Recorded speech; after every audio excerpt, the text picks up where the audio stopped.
നമസ്കാരം, ഞാൻ ശാലിനി. പ്രധാന വാർത്തകൾ. ശബരി ഗ്രീൻഫീൽഡ് വിമാനത്താവളം സ്ഥലം ഏറ്റെടുക്കുന്നതിനുള്ള വിജ്ഞാപനം ഇറങ്ങി. സ്ഥലമുടമകൾക്ക് നഷ്ടപരിഹാര പാക്കേജിനൊപ്പം 12% പലിശയും. വാഴൂർ തീർത്ഥപാദപുരത്ത് വാനപ്രസ്ഥം 2ാം ഘട്ട മന്ദിരം സമർപ്പിച്ചു. അണുകുടുംബങ്ങൾ വർദ്ധിക്കുന്നത് ആശങ്കയുണ്ടാക്കുന്നതായി ഗവർണർ രാജേന്ദ്ര വിശ്വനാഥ് അർലേക്കർ. കോട്ടയത്ത് നടക്കുന്ന എന്റെ കേരളം പ്രദർശന വിപണന മേളയ്ക്ക് തിരക്കേറുന്നു. ശ്രദ്ധ നേടി സ്റ്റാർട്ടപ്പ് മിഷന്റെ പവലിയനിലെ ഹോളോഗ്രാം ഫാൻ. മണർകാട് പൗൾട്രി ഫാമിന്റെ എഗ്ഗർ നഴ്സറി സ്റ്റാളിലും വലിയ തിരക്ക്. മുഖ്യമന്ത്രി പിണറായി വിജയൻ നാളെ കോട്ടയത്ത്. സമൂഹത്തിന്റെ വിവിധ തുറകളിലുള്ളവരുമായി മുഖാമുഖം പരിപാടി. LDFന്റെ മഹാസംഗമത്തിലും പങ്കെടുക്കും. വാർത്തകൾ വിശദമായി. ശബരി ഗ്രീൻഫീൽഡ് വിമാനത്താവള നിർമ്മാണത്തിന് സ്ഥലം ഏറ്റെടുക്കുന്നതിനുള്ള വിജ്ഞാപനം ഇറങ്ങി. 2570 ഏക്കർ സ്ഥലമാണ് വിമാനത്താവളത്തിനായി ഏറ്റെടുക്കുന്നത്. സ്ഥലം ഉടമകൾക്ക് നഷ്ടപരിഹാര പാക്കേജിനൊപ്പം 12% പലിശയും നൽകും. ശബരിമല ഗ്രീൻഫീൽഡ് വിമാനത്താവള നിർമ്മാണത്തിനായി ഭൂമി ഏറ്റെടുക്കാനുള്ള വിജ്ഞാപനം ഇറങ്ങി. റവന്യൂ വകുപ്പ് പദ്ധതി പ്രദേശത്തെ ഭൂവുടമകൾക്ക് നോട്ടീസ് നൽകും. ഏറ്റെടുക്കുന്ന വസ്തു വീണ്ടും സർവേ നടത്തി സർവേ നമ്പർ സഹിതമുള്ള രൂപരേഖ തയ്യാറാക്കും. മണിമല, എരുമേലി തെക്ക് വില്ലേജുകളിലായി 2570 ഏക്കർ സ്ഥലമാണ് വിമാനത്താവള നിർമ്മാണത്തിനായി ഏറ്റെടുക്കുന്നത്. ഇതിൽ ചെറുവള്ളി എസ്റ്റേറ്റിലെ 916.27 ഹെക്ടറും 121.876 ഹെക്ടർ സ്വകാര്യ ഭൂമിയുമാണ് ഏറ്റെടുക്കുന്നത്. ഇക്കഴിഞ്ഞ 11-ാം തീയതിയാണ് സംസ്ഥാന സർക്കാരിന്റെ ഭരണാനുമതി ലഭിച്ചത്. ഇതോടെയാണ് ഭൂമി ഏറ്റെടുക്കാനുള്ള നടപടികളിലേക്ക് പ്രവേശിച്ചത്. ഉടമകൾക്ക് 60 ദിവസം വരെ നടപടികളിൽ ആക്ഷേപം അറിയിക്കാം. ഇതിനായി സ്പെഷ്യൽ തഹസീൽദാരെയും ചുമതലപ്പെടുത്തിയിട്ടുണ്ട്. ഏറ്റെടുക്കേണ്ട സ്ഥലങ്ങളുടെ വിസ്തീർണം, വസ്തു ഉടമകളുടെ പേര്, വിലാസം ഉൾപ്പെടെയാണ് ഗസറ്റിൽ പ്രസിദ്ധീകരിച്ചത്. റവന്യൂ വകുപ്പ് ഉദ്യോഗസ്ഥർ സ്ഥലം ഉടമകൾക്കും സമീപ വസ്തു ഉടമകൾക്കും നോട്ടീസ് നൽകി സ്ഥലം അളന്ന് തിട്ടപ്പെടുത്തും. ഇതിനുശേഷമായിരിക്കും നഷ്ടപരിഹാര പാക്കേജ് തയ്യാറാക്കുന്നതിനുള്ള ജോലികൾ ആരംഭിക്കുക. അതേസമയം സ്ഥലം ഏറ്റെടുക്കുന്നതിനുള്ള പ്രാഥമിക വിജ്ഞാപനം ഇറങ്ങിയതോടെ സ്ഥലം ഉടമകൾ നഷ്ടപരിഹാരത്തിന് അർഹരായി. വിജ്ഞാപനം ഇറങ്ങുന്ന അന്നു മുതൽ നഷ്ടപരിഹാര പാക്കേജ് കണക്കാക്കും. ഏറ്റെടുക്കുന്ന സ്ഥലത്തിന്റെ മൂല്യം കണക്കാക്കി വിജ്ഞാപനം ഇറങ്ങിയ ദിവസമായ ഏപ്രിൽ 26 മുതൽ 12% പലിശയും നഷ്ടപരിഹാര പാക്കേജിനൊപ്പം സ്ഥലം ഉടമകൾക്ക് ലഭിക്കും. പ്രാഥമിക വിജ്ഞാപനം ഇറങ്ങി 1 വർഷത്തിനുള്ളിൽ സ്ഥലം ഏറ്റെടുക്കണമെന്നാണ് ചട്ടം. വിമാനത്താവളത്തിനായി സ്ഥലം ഏറ്റെടുക്കുമ്പോൾ 352 കുടുംബങ്ങൾക്കാണ് സ്ഥലം നഷ്ടപ്പെടുന്നത്. ഇതിൽ തന്നെ 347 കുടുംബങ്ങളുടെ ജീവനോപാധികളും നഷ്ടപ്പെടുമെന്നും സർക്കാർ ഉത്തരവിൽ വ്യക്തമാക്കുന്നു. ശബരിമല തീർത്ഥാടകരെ ലക്ഷ്യം വെച്ചാണ് വിമാനത്താവളം നിർമ്മിക്കുന്നതെങ്കിലും മറ്റ് തീർത്ഥാടക കേന്ദ്രങ്ങളിലും എത്തുന്നതിനും പ്രവാസികൾക്കും വിനോദസഞ്ചാരികൾക്കും ഏറെ ഗുണകരമാകും. തമിഴ്നാട്ടിലെ തേനി, തെങ്കാശി, വിരുദുനഗർ എന്നീ അതിർത്തി ജില്ലകളിൽ നിന്നുള്ള യാത്രയും ചരക്ക് ഗതാഗതവും നിറവേറ്റാൻ ശബരിമല ഗ്രീൻഫീൽഡ് വിമാനത്താവളത്തിന് കഴിയും. News bureau, Ponkunnam. വാഴൂർ പുണ്യം ട്രസ്റ്റിന്റെ കീഴിൽ പ്രവർത്തിക്കുന്ന വാനപ്രസ്ഥം കേന്ദ്രത്തിന്റെ 2ാം ഘട്ട മന്ദിരം സമർപ്പിച്ചു. കേരള ഗവർണർ രാജേന്ദ്ര വിശ്വനാഥ് അർലേക്കർ മന്ദിര സമർപ്പണം നിർവഹിച്ചു.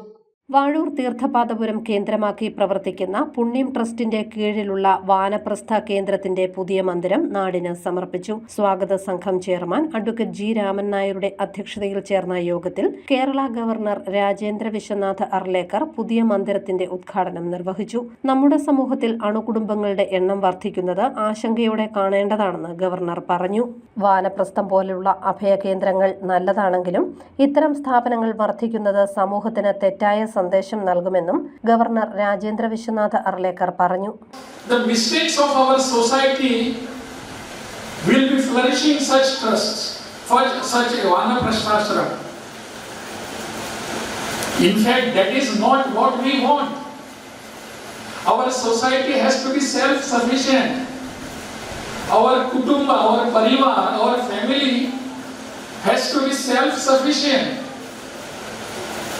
If our kutumba, the parivar and the family is standing on the good footings, no such Vanaprasthashram will be required in the society. That is a healthy society. Why we require Anathashram? Our small children, they don't have somebody to take care. Why we require Vriddhashram? All our Vriddha and elderly persons are to be taken care by somebody else. What are we doing? As a family, do we have any responsibility or not? This question has to be asked, my dear friends, to ourselves. and we have to find the answers to this. മാതാപിതാക്കളെ സ്വന്തം കുടുംബങ്ങളിൽ ചേർത്ത് നിർത്തി സമൂഹത്തിന് മാതൃകയാകണം ഇന്നത്തെ തലമുറയെന്നും governor കൂട്ടിച്ചേർത്തു. മാതൃസമിതിയുടെ yoga counselling കേന്ദ്രം പ്രീതി നടേശൻ ഉദ്ഘാടനം ചെയ്തു. രാഷ്ട്രീയ സ്വയം സേവക സംഘം പ്രാന്ത സംഘചാലക് പ്രൊഫസർ MS രമേശൻ പുണ്യം ഭവനദാന പദ്ധതിയിൽപ്പെടുത്തി ആദ്യ വീടിനുള്ള ഭൂദാനം നിർവഹിച്ചു. പുണ്യം trust managing trustee R Anilkumar ഗവർണർക്ക് ഉപഹാരം സമർപ്പിച്ചു. Vazhoor panchayat president Thomas Vettuvelil, PP Gopi panchayat അംഗം professor S Pushkaladevi, KK Hari, N Hari, advocate P Satheesh Chandran Nair തുടങ്ങിയവർ പങ്കെടുത്തു. News bureau, Ponkunnam. കോട്ടയത്ത് നടക്കുന്ന എന്റെ കേരളം പ്രദർശന വിപണന മേളയിലെ ഹോളോഗ്രാഫിക് ഫാൻ ശ്രദ്ധ നേടുന്നു. 3D ചിത്രങ്ങൾ വർണ്ണശോഭയിൽ പ്രദർശിപ്പിക്കുന്നതാണ് ഈ ഫാൻ. സ്റ്റാർട്ടപ്പ് മിഷന്റെ പവലിയനിലാണ് ഹോളോഗ്രാഫിക് ഫാൻ ഉള്ളത്.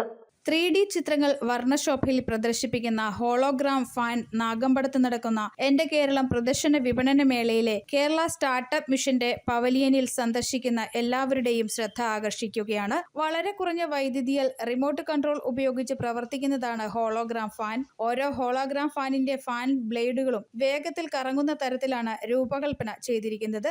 ബ്ലേഡുകൾ കറങ്ങുമ്പോൾ അവ ഒരു പെർസിസ്റ്റന്റ് ഓഫ് വിഷൻ ഇഫക്റ്റ് സൃഷ്ടിക്കുന്നു. ഇത് മനുഷ്യന്റെ കണ്ണിന് തുടർച്ചയായ ഒരു ചിത്രം ഗ്രഹിക്കാൻ അനുവദിക്കുന്നു. വിദേശത്ത് സജീവമായി കണ്ടുവരുന്ന ഈ ഫാൻ ഇന്ത്യയിൽ പ്രചാരത്തിലാക്കുന്ന കമ്പനികളിലൊന്നാണ് ആൻ ഗ്രൂപ്പ്. ഹോളോഗ്രാഫിക് ഫാൻ ടെക്നോളജിയാണ്. ഇത് വിദേശ രാജ്യങ്ങളൊക്കെ കോമൺ ആണ്. ഇപ്പൊ ഇന്ത്യയിലാണ് ആൻ ഗ്രൂപ്പ് ഓഫ് കമ്പനിയാണ് ഇത് നമ്മൾ പ്രൊമോട്ട് ചെയ്യുന്നത്. ഇതൊരു 4 ലീഫുള്ള ഫാനാണ്. ഫാൻ റൊട്ടേറ്റ് ചെയ്യുമ്പോൾ അതിനെ നമുക്ക് ഇഷ്ടമുള്ള പ്രൊജക്ട് ചെയ്യാൻ പറ്റും. TV സ്ക്രീനോ അല്ലെ LED കൊണ്ടുപോകാൻ ബുദ്ധിമുട്ട് കാരണം ഇതൊരു ബാഗിലൊക്കെ കൊണ്ടുപോകാൻ പറ്റും. എവിടെ എന്ത് കാര്യം പ്രൊജക്ട് ചെയ്യാൻ പ്രൊമോട്ട് ചെയ്യാൻ പറ്റും. ഈ വീഡിയോസ്, അഡ്വർടൈസ്മെന്റ്, കല്യാണ ഫംഗ്ഷനുകള്, ബോധവൽക്കരണ പരിപാടി എല്ലാം ചെയ്യാൻ പറ്റുന്ന ഒരു ടെക്നോളജിയാണ്. News bureau, Kottayam. എന്റെ കേരളം പ്രദർശന വിപണന മേളയിൽ നാടൻ കോഴികളും മുട്ടകളും വൻ വിലക്കുറവിൽ വാങ്ങാൻ അവസരം. മണ്ണർകാട് കോഴി വളർത്തൽ കേന്ദ്രത്തിന്റെ എഗ്ഗർ നഴ്സറി സ്റ്റാളിൽ വൻ തിരക്കാണ്. എന്റെ കേരളം പ്രദർശന വിപണന മേളയിലെ മണർകാട് കോഴി വളർത്തൽ കേന്ദ്രത്തിന് കീഴിൽ പ്രവർത്തിക്കുന്ന സ്രായിൽ എഗ്ഗർ നഴ്സറി സ്റ്റാളിൽ തിരക്കേറുന്നു. കോഴിക്കുഞ്ഞുങ്ങളും നാടൻ മുട്ടയും വാങ്ങാൻ ഒട്ടേറെ പേരാണ് ഇവിടെ എത്തുന്നത്. ഗ്രാമശ്രീ ഇനത്തിൽപ്പെട്ട സങ്കരയിനം കോഴികളാണ് വിൽക്കാനുള്ളത്. മൃഗസംരക്ഷണ വകുപ്പിന്റെ അണ്ടറിൽ നിന്ന് മണർകാട് ഫാമിൽ നിന്നാണ് ഞങ്ങൾ കോഴിക്കുഞ്ഞുങ്ങളെ എടുക്കുന്നത്. ആ കോഴിക്കുഞ്ഞുങ്ങൾ ഒരു ദിവസം പ്രായമായ കോഴിക്കുഞ്ഞുങ്ങളെ ഞങ്ങൾക്ക് കിട്ടുന്നുണ്ട്. അത് ഗ്രാമശ്രീ ഇനത്തിൽപ്പെട്ട കോഴിക്കുഞ്ഞുങ്ങളാണ് കിട്ടുന്നത്. അതിനെ ഞങ്ങൾ 45 ദിവസം നോക്കി 45 ദിവസം ആകുമ്പോഴത്തേന് വാക്സിനേഷൻ 4 വാക്സിനേഷനും കഴിഞ്ഞിട്ടാണ് ഞങ്ങൾ ഈ കോഴിക്കുഞ്ഞുങ്ങളെ കൊടുക്കുന്നത്. ഇവിടെ ഞങ്ങളുടെ ഫാമിൻ്റെ പേര് സായിൽ പോൾട്രി ഫാം, സായിൽ എഗ്ഗർ നഴ്സറി എന്നാണ്. ഞങ്ങൾ ലാക്കാറ്റിലാണ് ഞങ്ങളുടെ സ്ഥാപനം സ്ഥിതി ചെയ്യുന്നത്. ഞങ്ങളുടെ ഇപ്പോൾ ഉള്ളത് ഒരു 45 ദിവസം പ്രായമുള്ള കോഴിക്കുഞ്ഞുങ്ങളെ 130 രൂപ നിരക്കിലാണ് ഞങ്ങൾ ഇവിടുന്ന് വിതരണം ചെയ്യുന്നത്. ഈ സ്റ്റാളിൽ ഇപ്പോൾ കൊടുക്കാനായിട്ടുള്ള കോഴിക്കുഞ്ഞുങ്ങൾ തയ്യാറായിട്ടുണ്ട്. ഈ കോഴിക്കുഞ്ഞുങ്ങൾ എല്ലാ വാക്സിനും ലസോട്ട, IBD, അതുപോലെ വിരമരുന്ന്, R2V എന്നിവ എല്ലാ വാക്സിനും കൂടെ കഴിഞ്ഞതിന് ശേഷമാണ് ഞങ്ങൾ ഇത് വിൽപ്പനയ്ക്ക് തയ്യാറാക്കിയിട്ടുള്ളത്. പൊതുജനങ്ങൾക്കും നഴ്സറികളിലേക്കും കുറഞ്ഞ നിരക്കിലാണ് കോഴികൾ നൽകുന്നത്. 45 ദിവസം പ്രായമായ കോഴിക്കുഞ്ഞുങ്ങളെ 130 രൂപ നിരക്കിലാണ് നഴ്സറിയിൽ നിന്ന് വിൽക്കുന്നത്. ഒരു വർഷം 240 മുതൽ 260 വരെ മുട്ടകൾ ഗ്രാമശ്രീ കോഴികളിൽ നിന്ന് ലഭിക്കും. പുല്ലും കോഴിത്തീറ്റയുമാണ് ഇവയ്ക്ക് പ്രധാനമായും നൽകുന്നത്.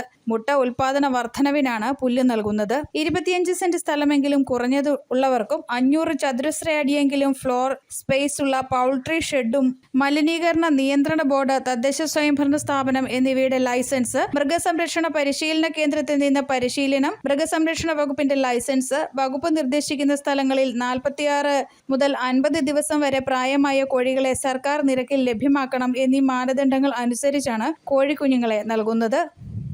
News bureau, Kottayam. LDF സർക്കാരിന്റെ 4ാം വാർഷികത്തോടനുബന്ധിച്ച് കോട്ടയം ജില്ലയിൽ നടക്കുന്ന പരിപാടികളിൽ പങ്കുചേരാൻ മുഖ്യമന്ത്രി പിണറായി വിജയൻ നാളെ കോട്ടയത്തെത്തും. രാവിലെ 10:30 വിവിധ മേഖലകളിലുള്ളവരുമായി മുഖാമുഖം പരിപാടി നടക്കും.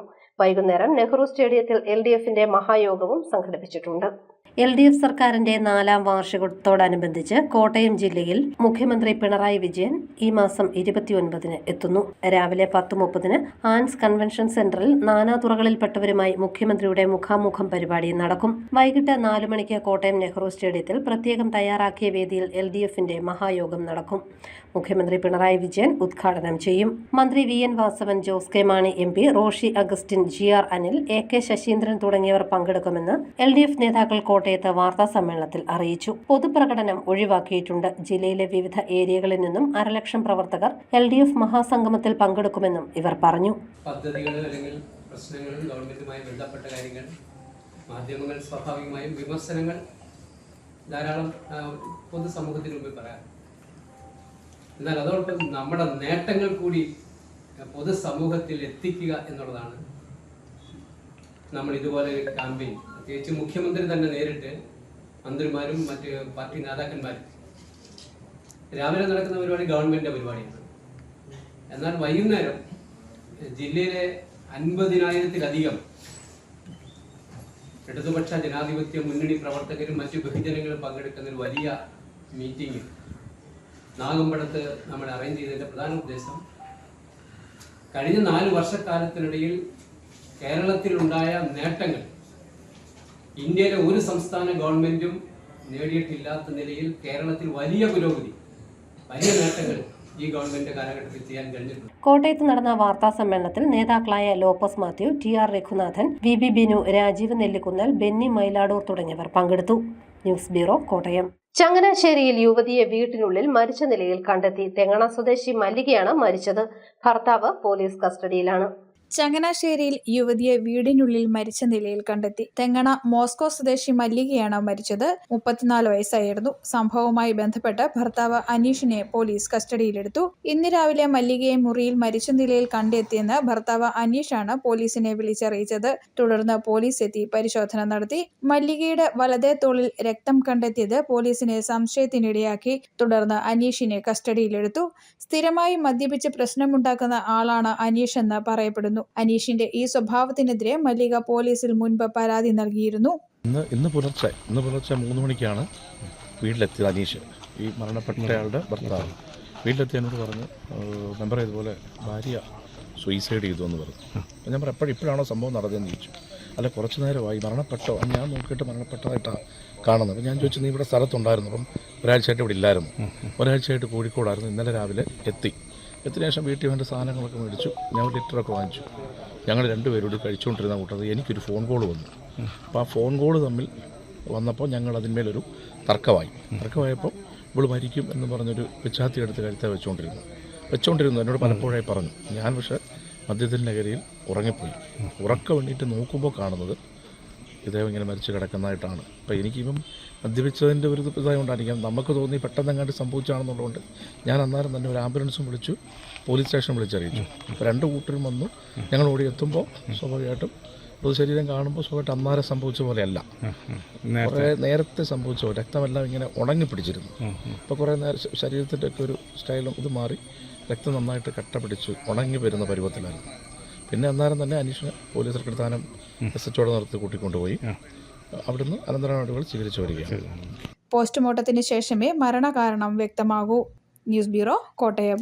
Kanjirappally saint Dominic's college NSS യൂണിറ്റിന്റെ നേതൃത്വത്തിൽ വിവിധ സംഘടനകളുടെ സഹകരണത്തോടെ പണി കഴിപ്പിച്ച സ്നേഹവീടുകളുടെ താക്കോൽ കൈമാറി. 14 വീടുകളാണ് പണി കഴിപ്പിച്ചത്. സർക്കാരിന്റെയും മറ്റ് ഏജൻസികളുടെയും വിവിധ ഭവന പദ്ധതികളിൽ ഉൾപ്പെടാത്ത ഭവനരഹിതരായ ആളുകളുടെ സ്വന്തമായി വീട് എന്ന സ്വപ്നം സാക്ഷാത്കരിച്ച് കാഞ്ഞിരപ്പള്ളി സെന്റ് ഡൊമിനിക്സ് കോളേജിന്റെ NSS യൂണിറ്റ്, K. ചിറ്റിലപ്പള്ളി ഫൗണ്ടേഷന്റെയും MG യൂണിവേഴ്സിറ്റി NSS സെല്ലിന്റെയും സഹകരണത്തോടെ ഭവനരഹിതർക്കായി നിർമ്മിച്ച സ്നേഹവീട് സംയുക്ത പദ്ധതി വഴി യാഥാർത്ഥ്യമായത് 14 വീടുകളാണ്. താക്കോൽ ദാനം അഡ്വക്കേറ്റ് സെബാസ്റ്റ്യൻ കുളത്തുങ്കൽ MLA നിർവഹിച്ചു.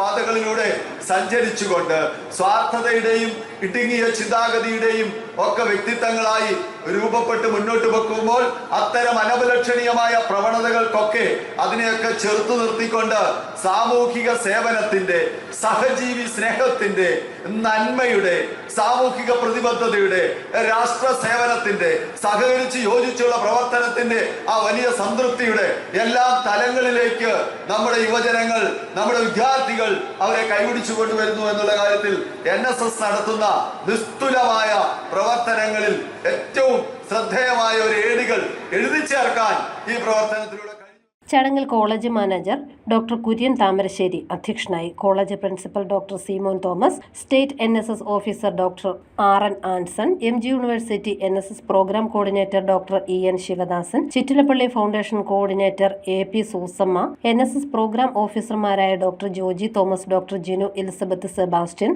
തുടങ്ങിയവർ പങ്കെടുത്തു. ഇടുക്കി ജില്ലയിൽ കൊക്കയാർ, കോട്ടയം ജില്ലയിലെ മുണ്ടക്കയം, തിടനാട്, ചിറക്കടവ്, എലിക്കുളം എന്നീ പഞ്ചായത്തുകളിലായാണ് 14 വീടുകൾ നിർമ്മിച്ചത്.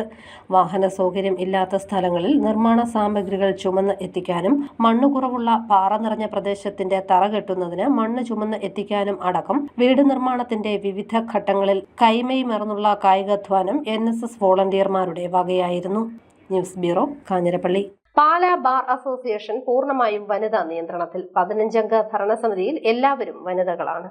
പാലാ ബാർ അസോസിയേഷൻ പൂർണ്ണമായും വനിതകളുടെ നിയന്ത്രണത്തിൽ. 15-അംഗ ഭരണസമിതിയിൽ എല്ലാ സ്ഥാനത്തേക്കും തിരഞ്ഞെടുക്കപ്പെട്ടത് വനിതകളാണ്. പ്രസിഡന്റ് സ്ഥാനത്തേക്ക് നടന്ന തിരഞ്ഞെടുപ്പിൽ 97 വോട്ടുകളുടെ ഭൂരിപക്ഷത്തിനാണ് വനിതാ അംഗം തിരഞ്ഞെടുക്കപ്പെട്ടത്. ഇതാദ്യമായാണ് മുഴുവൻ പദവികളിലേക്കും വനിതകൾ തിരഞ്ഞെടുക്കപ്പെടുന്നത്. ഉഷ മേനോനാണ് ബാർ അസോസിയേഷന്റെ പുതിയ പ്രസിഡന്റ്. വൈസ് പ്രസിഡന്റായി മിനിമോൾ സുരേഖിനെയും സെക്രട്ടറിയായി R രമ്യയെയും ജോയിന്റ് സെക്രട്ടറിയായി പ്രജിഷ ജോസിനെയും തിരഞ്ഞെടുത്തു. നിഷ, നിർമ്മല ജോർജ്, ആശ രവി എന്നിവരാണ് വനിതാ പ്രതിനിധികൾ. എക്സിക്യൂട്ടീവ് കമ്മിറ്റി അംഗങ്ങളായി Solimar Sebastian, Ramya Rose George, KG Manjusha, PS Sanju, Gayathri Raveendran, Maggie ബൽറ, ടിനൂസ് കറിയ, NG ദീപ, ആര്യൻ എലിസബത്ത് എന്നിവർ ചുമതലയേറ്റു. സ്ത്രീ ശാക്തീകരണത്തിന്റെ കാലഘട്ടത്തിൽ പാലാ ബാർ അസോസിയേഷനിൽ വനിതകൾ മാത്രം ഉൾപ്പെടുന്ന ഭരണസമിതി ചുമതലയേറ്റെടുക്കുന്നതും ശ്രദ്ധേയമായി. News bureau, Pala. പ്രധാന വാർത്തകൾ ഒരിക്കൽ കൂടി. ശബരി ഗ്രീൻഫീൽഡ് വിമാനത്താവളം സ്ഥലം ഏറ്റെടുക്കുന്നതിനുള്ള വിജ്ഞാപനമിറങ്ങി. സ്ഥലമുടമകൾക്ക് നഷ്ടപരിഹാര പാക്കേജിനൊപ്പം 12% പലിശയും. വാഴൂർ തീർത്ഥപാദപുരത്ത് വാനപ്രസ്ഥം 2ാം ഘട്ട മന്ദിരം സമർപ്പിച്ചു. അണുകുടുംബങ്ങൾ വർദ്ധിക്കുന്നത് ആശങ്കയുണ്ടാക്കുന്നതായി ഗവർണർ രാജേന്ദ്ര വിശ്വനാഥ് അർലേക്കർ. കോട്ടയത്ത് നടക്കുന്ന എന്റെ കേരളം പ്രദർശന വിപണന മേളയ്ക്ക് തിരക്കേറുന്നു. ശ്രദ്ധ നേടി സ്റ്റാർട്ടപ്പ് മിഷന്റെ പവലിയനിലെ ഹോളോഗ്രാം ഫാൻ. മണർകാട് പൗൾട്രി ഫാമിന്റെ എഗ്ഗർ നഴ്സറി സ്റ്റാളിലും വലിയ തിരക്ക്. മുഖ്യമന്ത്രി പിണറായി വിജയൻ നാളെ കോട്ടയത്ത്. സമൂഹത്തിന്റെ വിവിധ തുറകളിലുള്ളവരുമായി മുഖാമുഖം പരിപാടി. LDFന്റെ മഹാസംഗമത്തിലും പങ്കെടുക്കും. ഈ ബുള്ളറ്റിൻ പൂർണ്ണമാകുന്നു. നമസ്കാരം.